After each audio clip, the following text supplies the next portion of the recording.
Hey y'all, it's Chris. This is It Worth It Y'all. And today we've got a really short video for you. We decided we were going to use up a 10-pound bag of potatoes over the weekend, and we decided we wanted to make homemade french fries. So I filmed it for you real quick.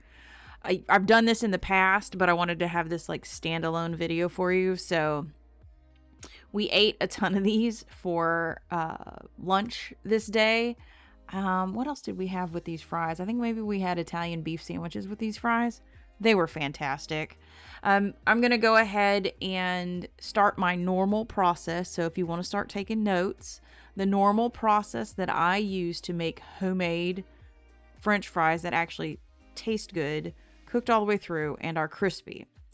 Start with this process right here. Cutting them up and getting them in some water to rinse some of that starch off.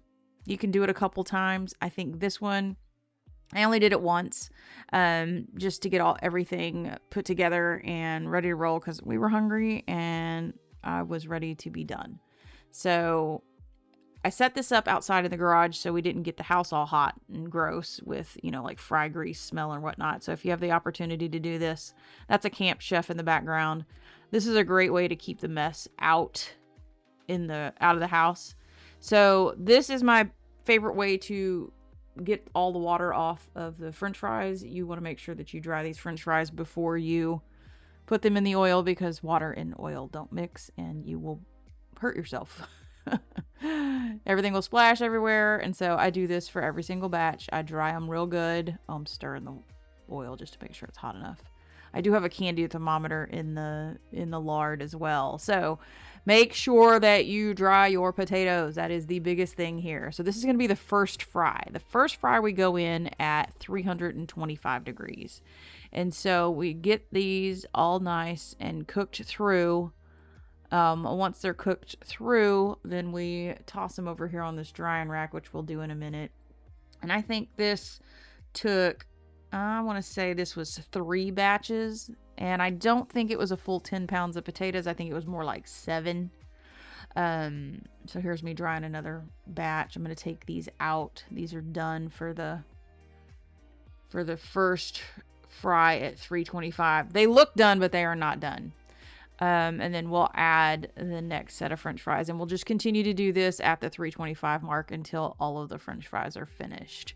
After that, what we do is we take our french fries, get the oil up to 375, and we fry them again. And then you can eat them from there. Now, what I have chosen to do today is a little bit different than just eat all these french fries, because it took us a couple meals to get through these french fries.